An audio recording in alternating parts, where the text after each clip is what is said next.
Hello everyone, I will open this video with a clear warning to the NFL. Do not let the Dallas Cowboys get into the playoffs with number 21. I will repeat that. Do not let the Dallas Cowboys get into the playoffs with Ezekiel Elliott. Because I don't care who's in front of us. With that guy, this last week gave us a shot of confidence that we were needing. We needed to see us beat a good football team, a real good football team, a Super Bowl contending football team, beat them and play well at the same time. You know what I'm saying? And we had one of our best games. I have a list of kudos. I don't usually give out a lot of kudos, but I got a list of 10. I had to narrow it down to 10 kudos for this past game. But first of all, Zeke will be heard Thursday at 2:00 Eastern. Put a pin in that. This is the most recent final time that this is going to happen. So we will see. But they say that this time we will know whether he will be suspended or whether he will be with us for the entire season. At this point, I'll get to that. I'll get to that because it's in my points. It's in my points. Okay. Kudos to all these people. Number one kudos is Jason Garrett. I have to give it up for that guy. In my pregame video, I said that what the dude has to deal with in that locker room with, are we going to have Zeke? Are we not going to have Zeke? Are we activating Darren McFadden? Are we not activating Darren McFadden? All those things, all those clouds that's going on. He has consistently coached really good football as far as the week up into the game or whatever. Jason Garrett has been very, very solid and very good for since the Green Bay game. The Green Bay game we lost, to me, again, that was because Aaron Rodgers, but he has performed well from that point on. So I have to give it up to him. He's my number one. Thank you, clapper. A clap for the clapper. Number two, Cole Beasley for coming back after that concussion and not going Rico on us, and we not see him for the rest of the season. But he came back after that concussion, played extremely well, was a very important piece of that victory. So kudos to Cole Beasley. Terrence Williams, guys. Somebody said it earlier. He will cost you one football game per year, but this guy he's a body catcher. Of course, he's a body catcher. But one thing he is that I didn't foresee him being that much of a catch and run threat. He is a serious catch and run threat. That's why I threw out the name T.Y. Hilton when he was in trade time, because with Dak Prescott, in my mind, I see wide receivers that can catch the little dunk short pass where they're open, catch it and take off and get big yards. It looked like we purchased the catch and run trait on Madden for Terrence Williams, but he's catching and he's making something happen with the football, which is absolutely amazing. Keep it going on, Terrence Williams. Great game. Absolutely great game. Number four, the way Ezekiel Elliott is playing is inspiring. Is inspiring. I want to fight for Ezekiel Elliott. I don't know. Again, I've said this over and over. I don't know what happened, but when I see the man, coming back solid, like he's coming back right now, being a consistent force week after week, not all woe is me, like, oh, I got to get in my problem, whatever. He's not. He's figured it out as far as to deal with his issues or whatever. He knows what he's got to do, and he's focused on that, and he's focused on football. And right now, that type of leadership, if he's pulled away for 6 games, that's going to cause the other guys to up their game to like crazy levels. So if this week turns out bad, who the heck knows?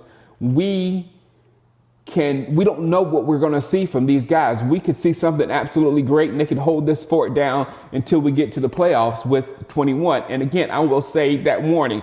Do not let the Dallas Cowboys get into the playoffs with the number 21. Just don't do it. But they will fight until Ezekiel Elliott comes back. If he's suspended. If he's not suspended, you guys are in trouble. You guys in trouble. Travis Frederick had the highest rating on the team. Who had the team? I mean, there was like high ratings everywhere on PFF for the team's performance. But Travis Frederick was the beast that he is in the control of the offensive line, which is the reason why things work, is that offensive line. Number 6, Sean Lee, my boy, totally different team.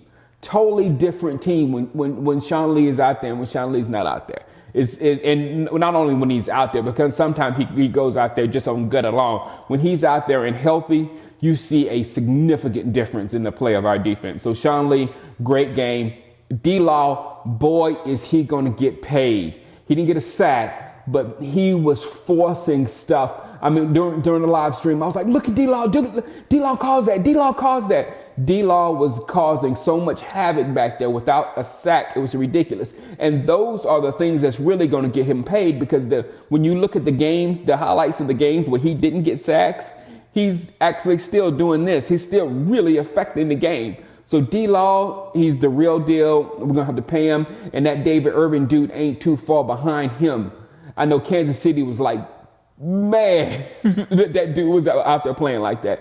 But D-Law and David Irvin, you cannot say that defensive line is anywhere of a weakness with the Dallas Cowboys this year.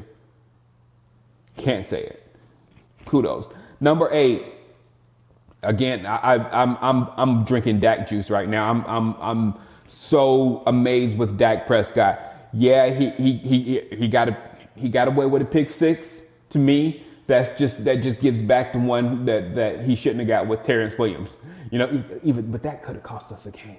but still, this one could have cost us the game, to be honest, if he caught that and went back. But all he had to do was catch it and run in the end zone. It was a pick 6. And Dez bailed him out with a couple of high passes. I will throw those out there. But the play of number 4 is just downright just amazing to me.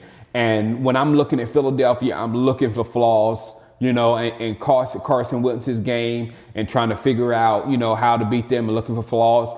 And with us, I'm looking at number 4 and I'm looking for flaws. And I'm telling you honestly, with both teams, I'm not seeing much. So it might be, a good 10 years of Dallas versus Philadelphia going head up, because we got two quarterbacks that will be strong for their teams. And they're not, the only way their teams is going to lose is if those quarterbacks aren't there. Just put that out there. Dak, we can throw some more running backs out there in the draft, some more young guys out there with Ezekiel Elliott, and keep them right on point. Number 9, the game ends with a Taco sack and a Heath interception. Oh, my. Did we need that? Did we need that? Congratulations, Taco. Keep getting the game, keep getting your reps up, and keep getting some production. And hopefully we'll be able to talk about you the way we're talking about D-Law and David Irvin one day. But we were so happy to see something. I know he kind of ran the Taco. I don't want to hear about how the sack came. It was a lot of effort from Taco, and it happened, and we needed it. Heath, on the other hand, let me go to 10 before I talk about Heath. 10, Xavier Woods. He's ready, ladies and gentlemen. Please put Xavier Woods in the starting lineup immediately. He was a monster out there. He's learning the game, and he needs to play as much as possible. And the more he plays, the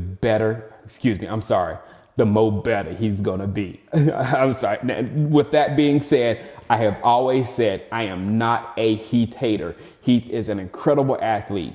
He's a ball hawk. He will knock your block off, but I think he belongs in that nickel and dime, the extra DB situation, not as a starter. I think I would want Xavier Woods as our starter, and Heath come out in situations where he can close a game with the interception, which he does so well. So I really, really, really like what I saw in Heath and how he was used with Xavier Woods there at the end of the game. I think that's a perfect combination moving forward in the future. All right, guys, I'm going to talk about the game with Atlanta probably tomorrow or Thursday before we get the Ezekiel Elliott news. but that's going to be a big game. They're going to give us everything they got because their season's on the line, and maybe ours isn't, maybe ours isn't, but it's a very crucial game for us regardless. So we'll talk about that Atlanta game. And my last point, Deion Sanders, get your gold HOF jacket and get the hell out of here. I'm done with you. Peace. All right.